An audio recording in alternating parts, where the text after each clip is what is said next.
गेल्या 1 वर्षामध्ये जातीवादाचं विष पेरणारा मनोज जरांगे याचा खरा चेहरा आता समोर आलाय।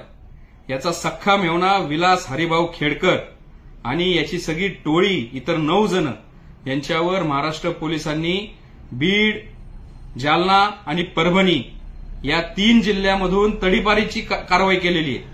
पण खरा प्रश्न असा आहे की टोळीवर कारवाई केली, पण जो टोळीचा सूत्रधार आहे आणि टोळीचा मुख्य आका आहे हा मनोज जरांगे याला मोकाट सोडलंय।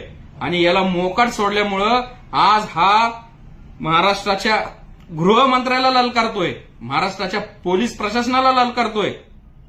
आता त्याला या सगळ्या याच्यामध्ये तो जात आणतोय। संतोष देशमुख प्रकरणामध्ये मनोज जरांगे असतील, सुरेश धस असतील, संदीप क्षीरसागर असतील, अंजली दमानिया असतील, सगळ्यांनी म्हणले की गुन्हेगाराला जात नसती। हो खरंय, गुन्हेगाराला जात नसती। मग आता हे मनोज जरांगे आता तुमचा तिळपापड का होतोय? कारण की ह्या टोळीचा सूत्रधार म्होरक्या हा मनोज जरांगे आणि त्याला भीती आहे की आता मेव्हण्यानंतर दाजीचा म्हणजे ह्या मनोज जरांगेचा नंबर आहे। जी अंतरवाली सराटीमध्ये पोलिसांवर दगडफेक झाली, महिला पोलिसांचे कपडे फाडले गेले, डोकी फोडली गेली, याची एसआयटी नेमलेली आहे। आणि या एसआयटीच्या अहवालामध्ये नक्की काय हे महाराष्ट्राला औत्सुक्याचा विषय आहे की नक्की याच्यामधला सूत्रधार कोण?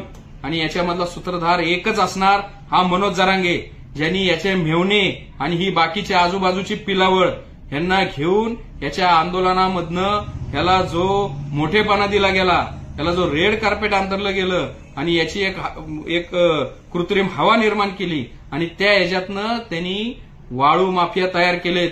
एवढं मोठं हे वाळू माफिया, वाळूचं रॅकेट या मनोज जरांगेंनी त्याच्या सगळ्या पिलावळीकडून केलं। हजारो करोडो रुपयाचा महाराष्ट्राचा महसूल, महाराष्ट्राची वाळू यांनी चोरलेली आहे।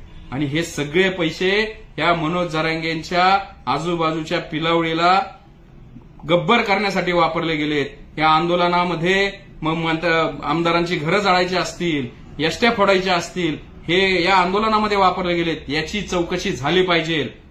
मी महाराष्ट्राच्या गृहमंत्र्यांना विनंती करतो की याच्यावर एक लवकरात लवकर चौकशी समिती स्थापन करावी।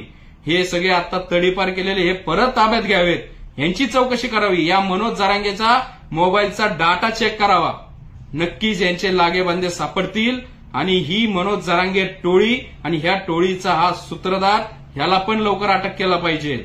आज ज्या प्रकारे महाराष्ट्राच्या गृह खात्याला आणि गृहमंत्र्याला हा चॅलेंज करतोय की मी तुम्हाला बघून घेतो, माझ्या नादी लागला तर मी दाखवतो, आज हा मुजोरीपणा याचा जर तुम्ही आता असा सहन केला तर महाराष्ट्रामध्ये नक्कीच चुकीचा मेसेज जाईल की एका समाजाला वेगळा न्याय दिला जातो आणि एका समाजाच्या असल्या या मुजोर मनोज जरांगेच्या शिव्या महाराष्ट्राचा गृहमंत्री निमूटपणे सहन करतो, तर नक्की काय मजबुरी आहे?